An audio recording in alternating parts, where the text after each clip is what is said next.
siratal ladzina an'amta 'alaihim ghairil maghdubi 'alaihim.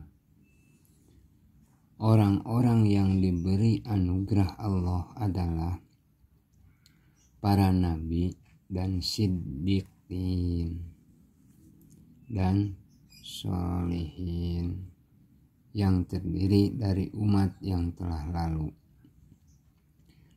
Allah Subhanahu wa ta'ala dalam hal ini telah memberitahukan kepada kita perihal mereka secara global maupun terperinci di dalam Al-Quran dengan menyebut kisah-kisah mereka. Tujuannya agar dijadikan sebagai teladan bagi kita, sehingga kita dapat mengetahui contoh yang baik dan pantas dijadikan sebagai panutan yang akan mengantarkan kita kepada kebahagiaan dan menjauhi jalan sesat. Allah telah memerintahkan kepada kita agar mengikuti langkah-langkah orang-orang terdahulu, karena hakikatnya agama Allah itu adalah satu, sekalipun masa selalu berbeda-beda. Ringkasan isi agama Allah itu hakikatnya sama, yakni iman kepada Allah, iman kepada para rasul, dan menghiasi diri dengan akhlak utama, melakukan perbuatan baik dan meninggalkan kejelekan. Di luar masalah tersebut adalah masalah cabang yang berbeda-beda karena perbedaan masa atau tempat. Hal ini telah diisyaratkan di dalam firman Allah, A'udzu billahi minasyaitonir rajim. Inna auhayna ilaika kama auhayna ila Nuhin wan nabiyyina min ba'di. Sesungguhnya kami telah memberikan wahyu kepadamu sebagaimana kami telah memberikan wahyu kepada Nuh dan nabi-nabi yang kemudiannya.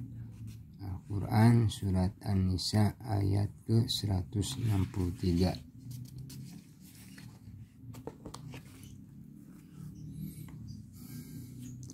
Pengertian maghdubi alaihim ialah orang-orang yang telah menerima atau mendengar agama yang benar dan disyariatkan Allah untuk hambanya, tetapi mereka menolak dan mengasingkan diri tanpa mau melihat sedikit pun. Mereka itu tidak mau menggunakan akalnya di dalam meneliti dalil-dalil yang ada, tetapi mereka lebih menyukai taklid atau mengikuti warisan nenek moyang mereka.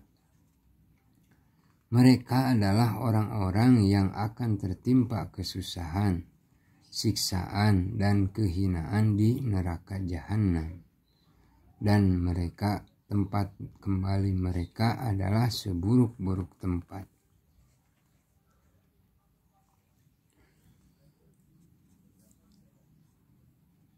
Kata dhalin berarti mereka yang tidak mengetahui kebenaran atau tidak mengetahui dengan cara yang benar. Mereka itulah orang-orang yang belum pernah kedatangan seorang rasul pun, atau sudah pernah kedatangan seorang rasul tetapi nilai-nilai kebenaran yang dibawa para rasul itu kurang begitu jelas. Mereka tersesat dan kebutaan dan tidak mendapatkan hidayah di dalam menggapai cita-cita mereka. Sebab banyak sekali rintangan yang bercampur aduk antara kebenaran dan kebatilan.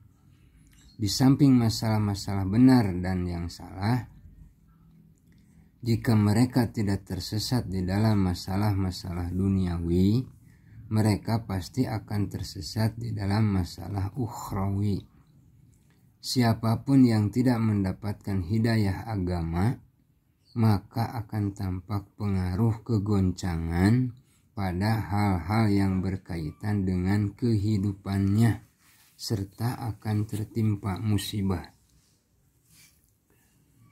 Kemudian mengenai orang-orang yang hidup ketika masa lenggang, ketika tidak ada Rasul yang diutus, mereka ini tidak terkena taklif syariat atau beban hukum.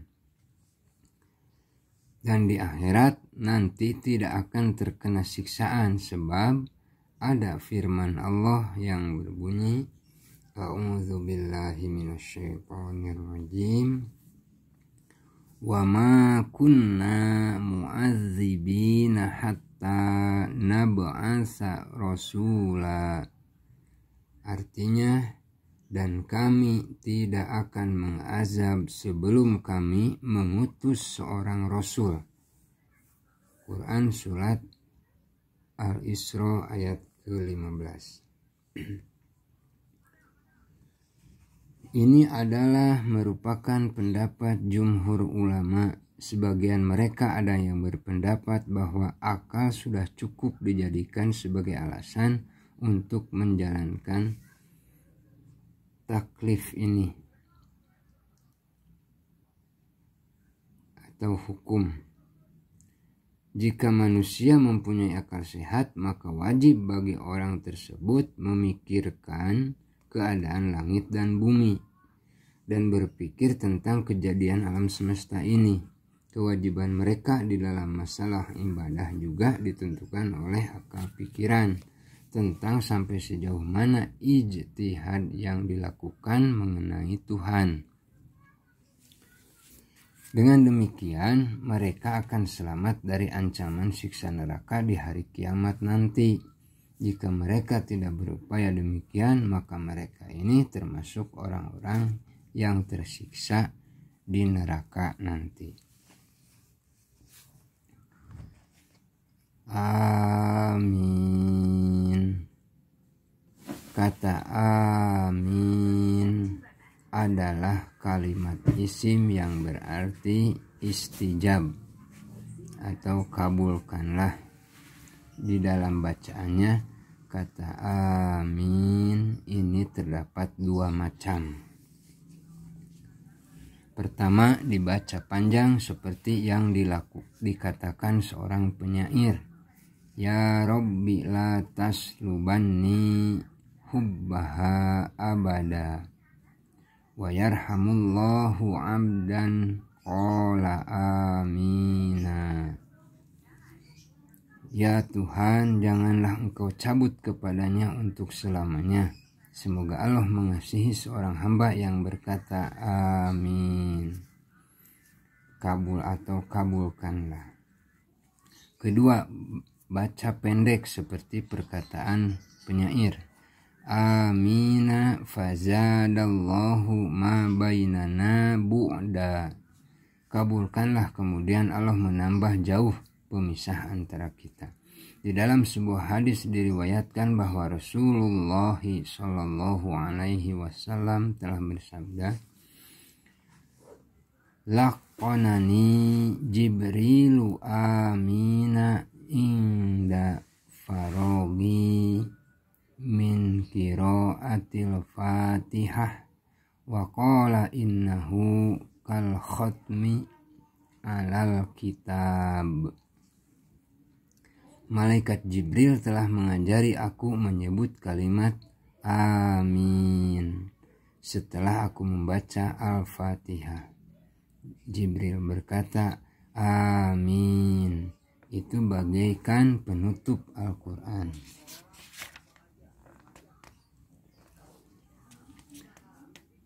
Kemudian hadis ini pengertiannya dipertegas Ali bin Abi Thalib.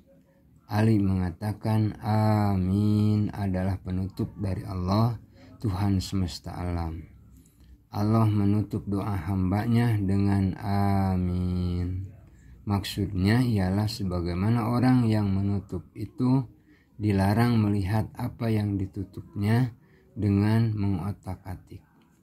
Demikian halnya dengan amin, akan menghilangkan kekecewaan dari doa hamba Allah, maksudnya doanya dikabulkan. Perkataan amin bukan berasal dari Al-Quran, dengan alasan tidak pernah dicantumkan di dalamnya dan tidak dibaca oleh imam ketika sholat, sebab pada kenyataannya amin adalah merupakan doa sebagaimana pendapat Al-Hasan Al-Basri, tetapi pendapat yang paling populer adalah pendapat Imam Abu Hanifah. Ia berpendapat bahwa imam sholat membaca amin dengan lirih atau pelan sesuai dengan hadis dan yang diriwayatkan oleh Anas ibnu Malik. Menurut pendapat Imam Asy-Syafi'i, ketika imam membaca amin justru harus dikeraskan sesuai dengan hadis yang diriwayatkan oleh Wa'il ibnu Hajar dari Nabi Shallallahu Alaihi Wasallam, bahwa Nabi Shallallahu Alaihi Wasallam setelah membaca waladhdallin, Nabi membaca amin dengan keras. Para ahli arkeologi Mesir masa kini mengatakan bahwa kata amin itu bermakna Allah, jadi dibacanya amin itu pada akhir bacaan surat Al-Fatihah, seakan-akan ditutup dengan nama Allah, dan ini merupakan syarat bahwa tempat kembali semuanya adalah Allah Subhanahu wa Ta'ala. Para ahli arkeologi itu menduga bahwa kata amin ini ibarat kata mino atau amon atau bahasa Mesir kuno. Sedang para ulama ahli bahasa Smith yang bisa dipercaya mengatakan bahwa amin disebut di akhir surat Al-Fatihah hanya untuk tarannum atau senggak. Setelah membaca surat yang mengandung isyarat mengenai tujuan-tujuan isi Al-Quran, pendapat mereka ini didukung oleh kenyataan bahwa kitab Mazammir atau Zabur selalu diakhiri dengan kata salah yang kegunaannya adalah sama, yakni untuk tarannum.